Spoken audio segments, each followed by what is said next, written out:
Good morning or afternoon, depending on when you're watching this video. Thank you for tuning into Similar Figures.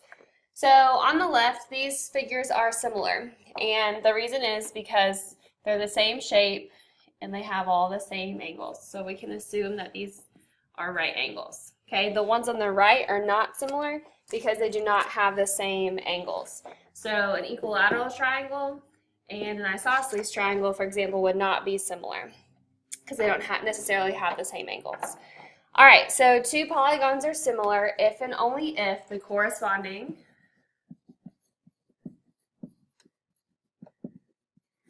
angles are congruent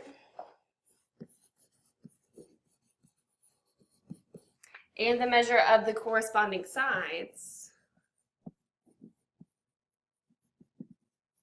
are proportional. Okay, so we've learned about proportions in the last video, and so I need my corresponding angles to be the exact same, so congruent, and then I need my corresponding sides to be proportional, so they have the same ratios. All right, the symbol for similar is going to be a tilde. So notice congruent had the equal sign because they were congruent, and equal and similar would have the tilde.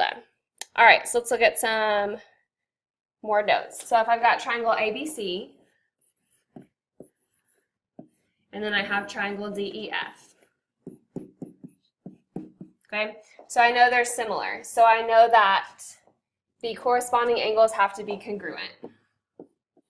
Okay, so I know that angle A is going to be similar to angle D, and they're going to be congruent. I know angle B is going to be the same as angle E. I know angle C is going to be the same as angle F. Okay, so if C was 60, F has to be 60. Corresponding sides, they're going to have the same ratio. So what that means is AB is going to have the same ratio as DE. Okay, and then BC would be the same as EF. And I'm getting that from looking up here at my similarity statement. The correct order would be the proportionality. And then AC is going to have the same ratio as DF, okay? All right, scale factor, back to module 2. So if the scale factor is bigger than 1, I know it's going to be an enlargement.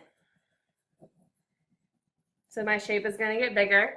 If the scale factor is smaller than 1, I know it's going to be a reduction. Okay, so module 2 is coming back for dilations. All right. So for example, let's take a review of scale factor. So example, find the dimensions of the figure. So if I know the scale factor is a 2, I know I'm going to be timesing everything by 2. So 9.5 times 2 would be 19. 7 times 2 is 14. And then 4.5, double it would be 9. Okay, so fun fact, I have an isosceles trapezoid. Okay. All right, on B, using a scale factor of a half. So we could times by a half, or I could remember that's the same thing as dividing by a 2. So we just divide them all by 2 to get 3 and 3, 4 and 4, and 5 and 5. Okay, so that's how you use scale factor. That should be a review for module 2. So now, let's take a look about scale factor and similarity ratio. So similar figures are enlargements or reductions of each other. The amount of enlargement or reduction needed to change one figure to the other is called the scale factor. So we know that from module 2. The new part is the ratio of the lengths to the corresponding sides of the similar figure is called the similarity ratio. And this is the biggest place where people make mistakes, is confusing scale factor and similarity ratio. But we'll get into that in a second. All right, so determine if the polygons are similar. Show work to justify your answer. Okay, so here are my corresponding sides. So it looks like I have a parallelogram because opposite sides are congruent. All right, so I'm going to go big shape over small shape. So 16 over 12 equals 4/3. Now you can make it a decimal or you can leave it as a fraction. And then my other corresponding sides would be 12 and 9. So I'm going to go big shape over small shape. And I get 4/3. Okay, so I know they have the same scale factor. So yes, they are proportional or similar.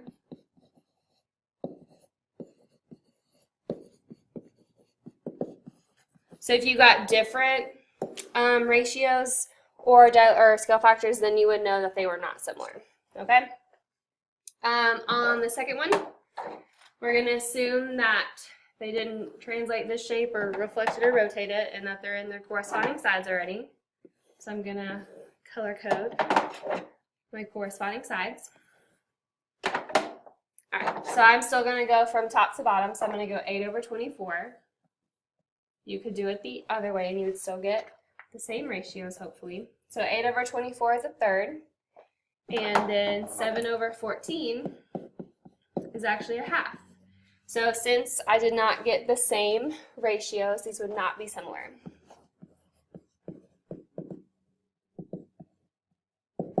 Okay? And on number 3, they're trying to trick you.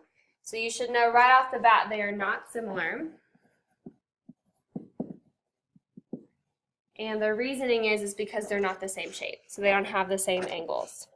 So remember, they have to have the same angles to be similar. All right. Moving on. Now we're going to set up a proportion to solve for x. So first off, I'm going to write the proportions for the corresponding sides. So what that means is you're going to have the 3 sides equal to each other. So for example, I know that JH is going to have the same ratio as ML. Okay? And that's going to be equal to, for example, my other corresponding sides. So JI and then MN. And that's going to be equal to my last corresponding sides, so HI and then LN. Okay? So all those sides are equal, proportional, and so I can use any of the following to solve for x. So where's x? X would be the red. So I could set it up, for example, 2x minus 3 over 15. And I would get to pick which side I would need to use. So I could not use the green side because I don't know why. So I would go with the side that I know everything about. So I would know 50 and 30. So I would say 50 over 30. And then once you have that set up, you just cross multiply and solve for x. Okay? I'm going to set up part C, and then I'm going to let you solve them individually to get some practice. So to solve for y, I've got 45 over y, and that's going to equal, so again, I went from the big shape to the small shape, so I've got to go big shape to the small shape, so 50 over 30. Now there are a ton of different ways to set this up. For example, you could have said 15 over 2x minus 3 equals 30 over 50. Okay, that's one way. There's multiple other ways to set up your proportion. As long as you're consistent with your sides and going from the big to the small or the left to the right, you would get it correct. So I want you to practice your algebra and solve for x and solve for y. So press pause and then we'll go over the answer.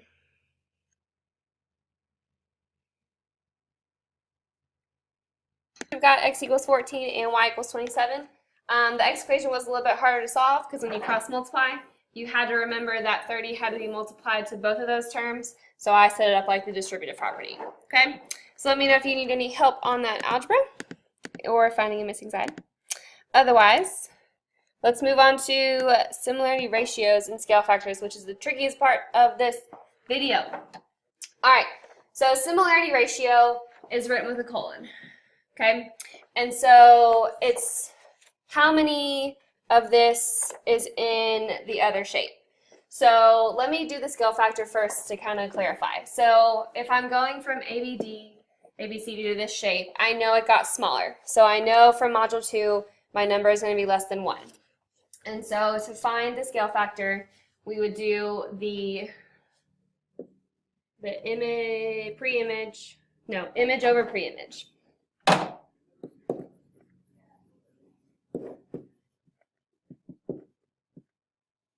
And remember, this is the image over the pre-image. Nope. Gosh, getting it confused myself. Pre-image.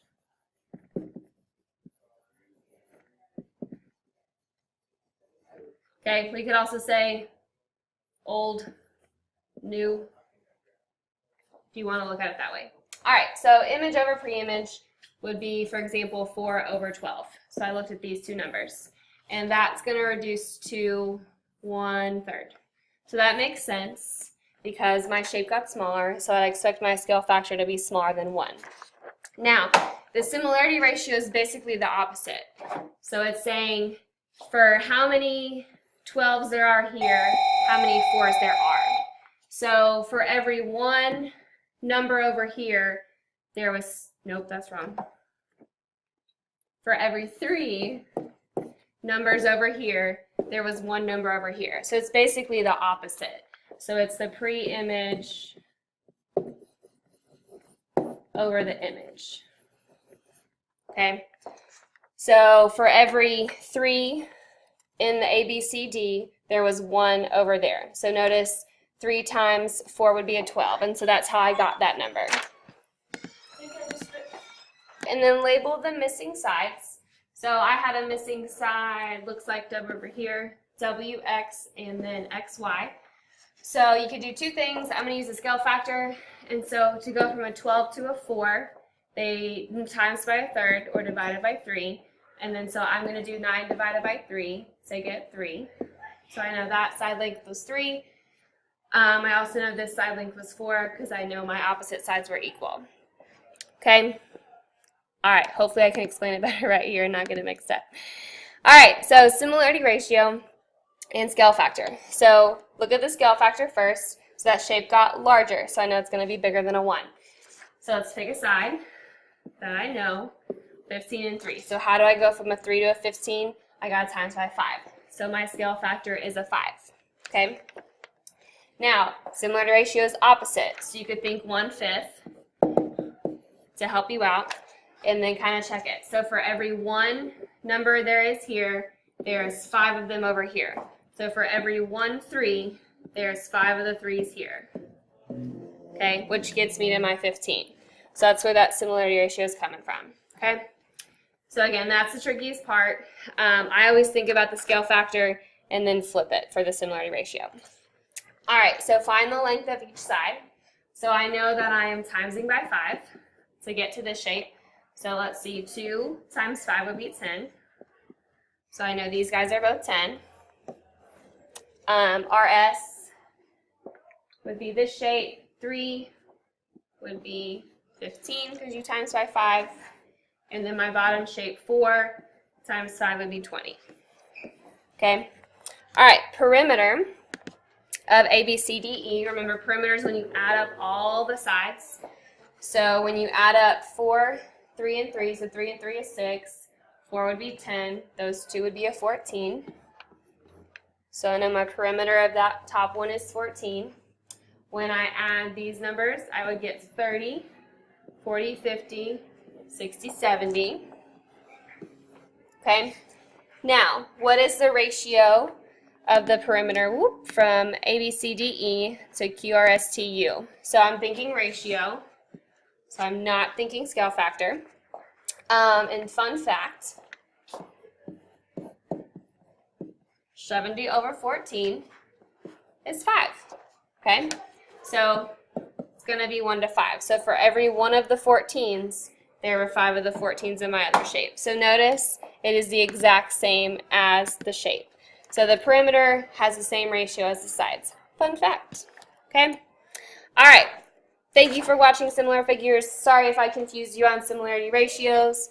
If you need any more clarification, please let me know. Thanks for watching.